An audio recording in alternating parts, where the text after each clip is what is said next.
बिजनौर में आज विश्व हिंदू परिषद और बजरंग दल के सैकड़ों कार्यकर्ताओं ने इकट्ठा होकर बांग्लादेश के खिलाफ जोरदार प्रदर्शन किया।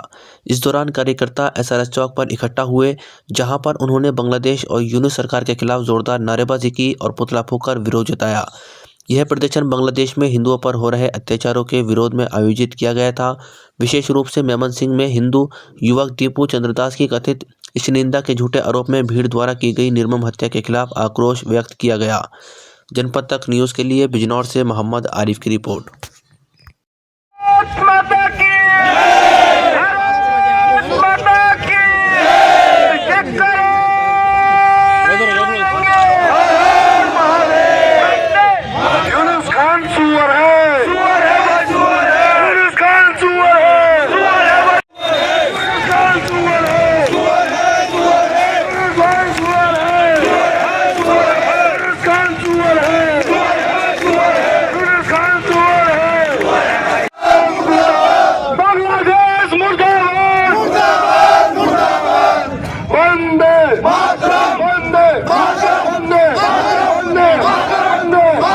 आपने पुतला फूंका है, क्या मामला है?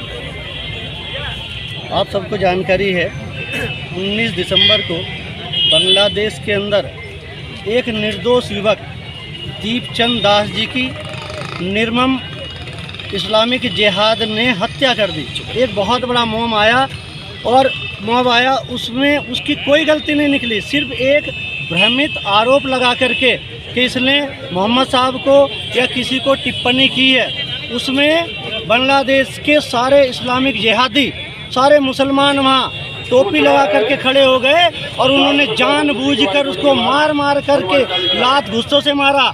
और इंतहा इतनी हो गई, उसके मरने के बाद जब उसके अंदर सांस भी नहीं था, उसके ऊपर टांगने के बाद भी लाठी डंडों से पिटाई करते रहे। इतनी निर्मम हत्या एक इस्लामिक जिहाद के आधार पर। और मुल्ला और कटवे मुल्ला ये बोलते हैं कि हमारे इस्लामिक नहीं है।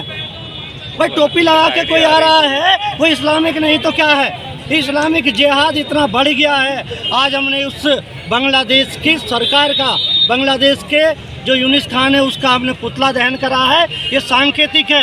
ये हमारे देश में भी ऐसी घटनाएं होती चली जा रही हैं। जो बांग्लादेश से लगा हुआ पश्चिमी बंगाल में संदेश खाली रहो, या अभी 3-4 दिन के अंदर एक गायिका गाना गा रही है।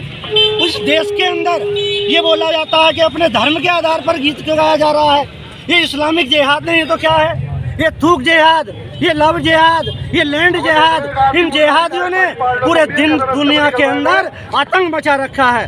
और नोबेल पुरस्कार देने वाली मैं समिति को भी बोलूँगा, वो शांति का पुरस्कार कैसे दे सकते हैं ऐसे व्यक्ति को जो जून के अंदर से आज तक 27 महिलाओं की निर्मम हत्या हो गई हो, 286 दंगे बांग्लादेश के अंदर हो गए हों। आज देश उद्वेलित है और भारत का हिंदू समाज, दुनिया के अंदर एक भी हिंदू जब तक सुरक्षित नहीं है, जब तक हम चुप नहीं बैठेंगे। और यहाँ भी अगर देश के अंदर कोई इस्लामिक जिहाद करने के नाम पर हिंदुओं को डराने का काम करेगा तो निश्चित रूप से उसको भी इसी प्रकार से सजा देंगे जैसा आज पुतला फूंका है। उसी प्रकार अगर वो समझ में नहीं आया उसके, उस प्रकार से हम भी बदला लेंगे। हम निश्चित रूप से ये वाली चेतावनी देने के साथ साथ आज इस सख्ते चौक पर हम भी इकट्ठा हुए हैं। बजरंग दल विश्व हिंदू परिषद के बैनर तले पूरा हिंदू समाज आज हमारे साथ खड़ा हुआ है। और वो दिन दूर नहीं है जिस दिन हम इस्लामिक जिहादियों को दूर निकाल लेंगे। और जिसको ये फतूर है वो देश छोड़ के तो नहीं चला जाता है। अगर इस देश के अंदर भी आपको जिहाद करना है, जिहाद का मतलब था धार्मिक बात करना, मगर जिहाद आज नमाज पढ़ने के बाद में हो रहा है, टोपी लगाने के बाद में हो रहा है। ये कौन सी शक्ति इनके पीछे काम कर रही है? सारे मुल्ला मौलवी बोलते हैं जो दंगा करते हैं वो हमारे साथ नहीं, वो इस्लामिक नहीं है। परंतु ये कौन सी बात है? तो सारे के सारे व्यक्ति इस्लामिक हैं। आज हमने उसके विरोध के आधार पर ये आज इतना बड़ा धरना प्रदर्शन किया है। और अगर और घटना होती है तो हम चुप नहीं बैठेंगे। एक बड़ा प्रदर्शन, और निश्चित रूप से हम सरकार पे भी, और यूनुस सरकार जो है वहाँ के प्रधानमंत्री है, अंतर्राष्ट्रीय दबाव अगर हमारी सरकार देती है तो निश्चित रूप से उसको भी उखाड़ फेंकना चाहिए।